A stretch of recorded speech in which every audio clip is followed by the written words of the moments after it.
This energy is misdirected if we're celebrating the death of someone. It's misdirected.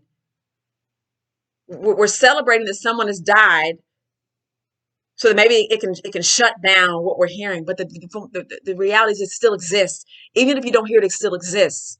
And I understand that there are those of you who want to live in a world where, even though these things exist, that the ugliness, that the things under the surface that no one speaks about, because we live in a society that suppresses, we live in a society that cancels you if your perspective is, we don't agree with it.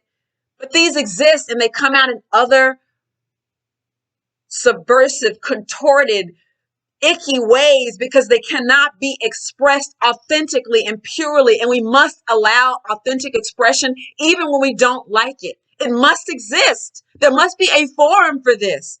And if it's just talk and you don't like it, don't listen. But it must exist.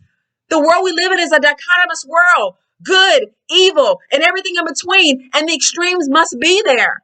And the more you quell the extremes, the more you create sickness.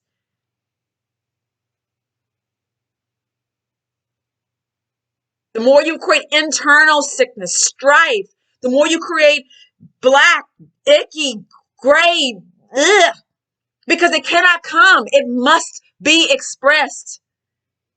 It must be allowed. It must be allowed. All of it. All of it must be allowed. All of it.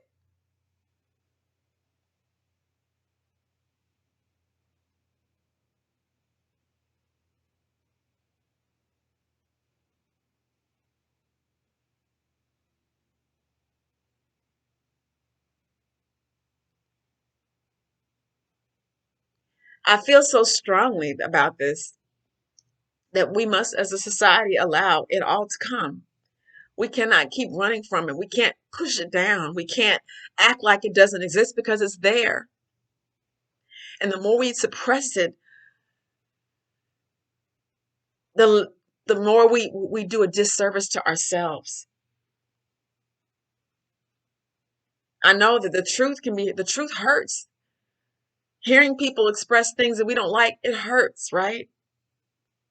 It, it's it's painful to see. It doesn't feel good. I don't disagree with that. But we must be willing to feel the sadness of the fact that people feel this way. We must be able to hear these things that hurt us, but they must be expressed. The only way to work through these things is to hear them, is to allow people to feel them. We're in a big transformation in this world right now, and it requires us to sit in these things that are not pretty, to sit in the ugliness that we for so long tried to ignore, tried to cover, tried to act like it doesn't exist. It's here. Here we are.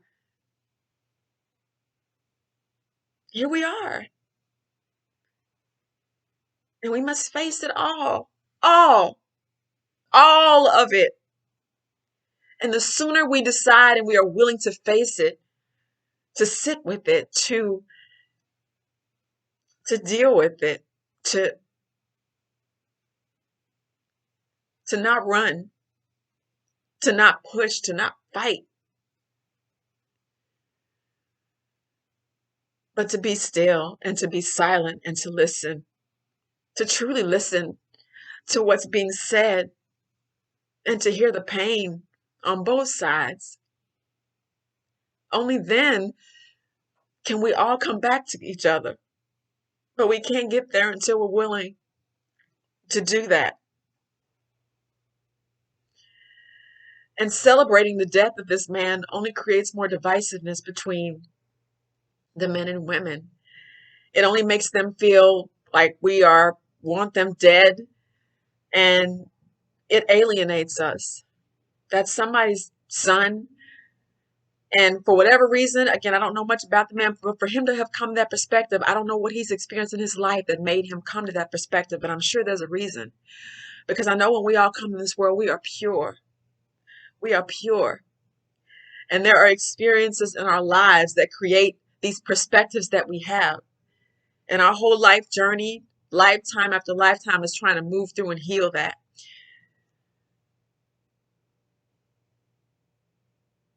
And the only way out of it is through it. The only way out of it is coming through it. And that might mean having that perspective that he had or many men had for years. But if they can have it, it's like when you have it, when you're able to have it fully, then it comes to a point where you have it, but then you come back down to some balance because you've had it. But if you can never have it, then you can never get here. So it stays here and suppressed, and it just stays, and it gets, and it builds. Versus if you, it's like a climax. But if you have it fully. You own your anger. You own your hatred of the black woman and you have it. And it reaches here, so they can't get any higher. It will come down.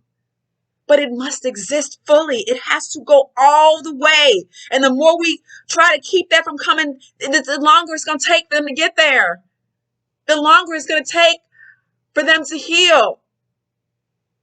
They have to have it completely. They have to have the complete arc of the anger.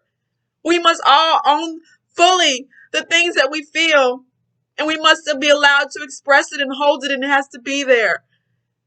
But I guarantee you, once it's completely filled, and it's almost like when you eat too much of something, sweets or whatever it is, over and over, you will get tired. But it has to live. It has to live.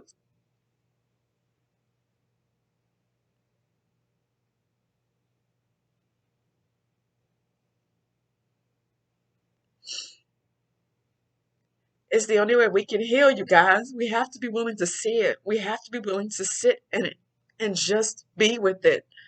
Be with it all. Without anger, but knowing that we are all struggling. We are all struggling. We are all hurt. All of us.